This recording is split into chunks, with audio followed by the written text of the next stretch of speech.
our process leading up to that was one of where we would visualize. So the first thing we did was Juan Pablo created a 3D visualization of the work, and it was indicative.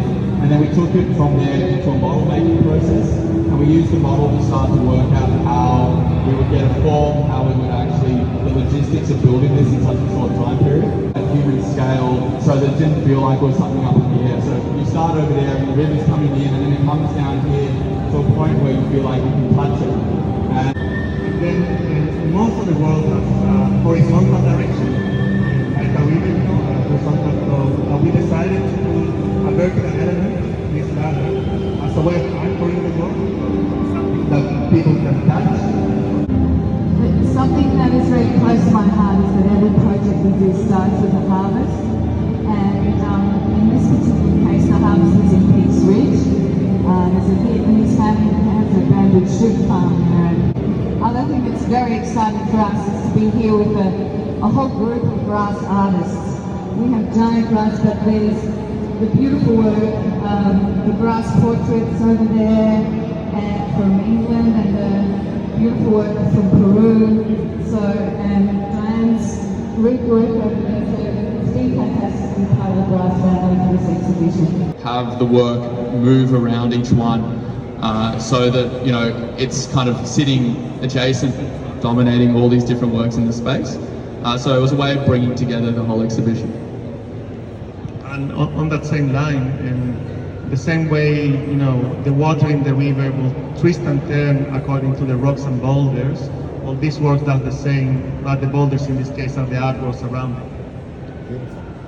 And we're always trying to link everyone back to the landscape and get a closer connection with landscape. Secondly, I'm interested to know how your collaboration works, you know, structurally. I've done a bit, how it works, you know, logistically, structurally. Were you working with people who usually work with you on projects and it's an ongoing community? Was it more Biennale community coming in to support you on this? Just those sorts of ideas I'd like you to flesh out, please. It's a combination. So we have an amazing group of people that we've amassed over years. So I reckon we probably have worked with 500-600 people over the last 10 years on projects. And so anytime we do a job, we do a call out to all those people and they all come and help us out. So we had people come up from Melbourne, down from Queensland. There's people sitting in the crowd here who came and helped out. And then at the same time, because it was the Biennale, we were able to reach out to those communities as well. So we, again, had a whole lot of really new faces who were incredible in helping us out in that process. Where's Maria? She came to us through the Biennale, so that was amazing. So Maria helped us out. And so it's that kind of ongoing, growing, rolling ball where you just kind of amass new people through this process. And it's really nice because you get the people who have worked with us previously and learn how to do certain, you know, rope ties, wire ties or whatever, and then they teach the others. And it's really nice. And then there's kind of collaboration between ourselves and the other members of Cave Urban. So Mercurio, Ned, who are not here today, they're also very much part of it. And then it kind of, it's like multi-generational thing where each of us are 10 years apart, and so we each bring different skill sets. So Juan Pablo drives the artistic direction of it. I do the more kind of like hands-on productive stuff. Nikki makes sure it all happens, brings it all together, kind of knits it all together, and it's everyone's able to contribute their own thing, which is really nice. I think that sums it up really well. What do you do with the bamboo once it comes down? Is there another part of the cycle?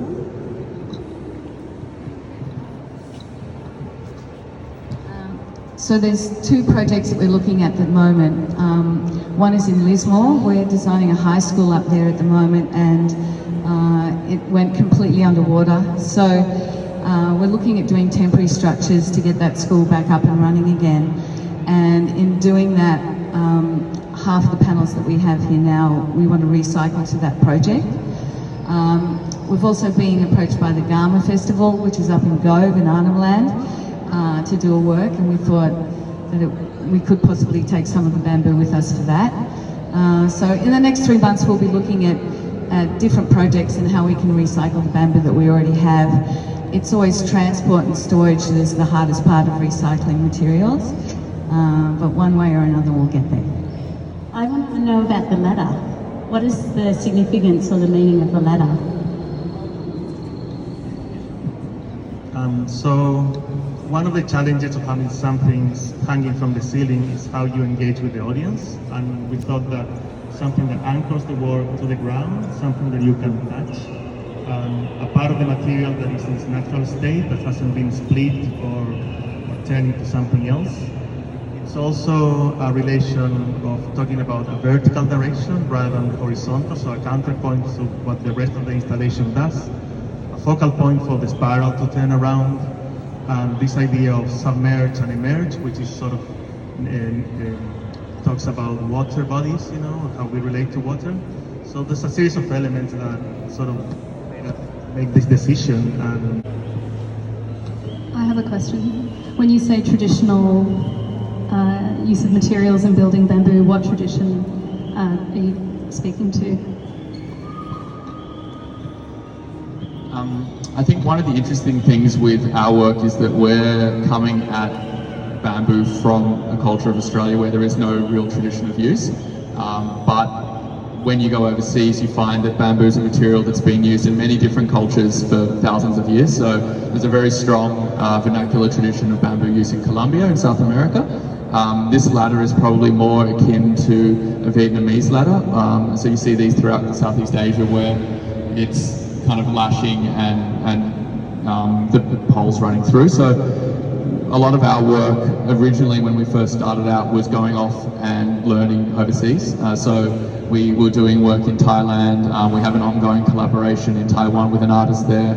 And it's just kind of amassed through, you know, these different, I guess, traditional bamboo cultures that we get to encounter and learn from, and then coming back and recontextualizing it within Australia where, you know, for instance, we're not really looking at building functional buildings out of bamboo. We're more interested from the artistic point of view because we see it as an amazing material for dealing with ephemerality and like temporal structures.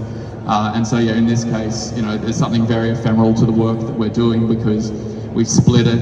It's a temporary exhibition, but then at the same time, you know, having a slightly more functional, figurative element in the work that kind of evokes a tradition that we've learned from.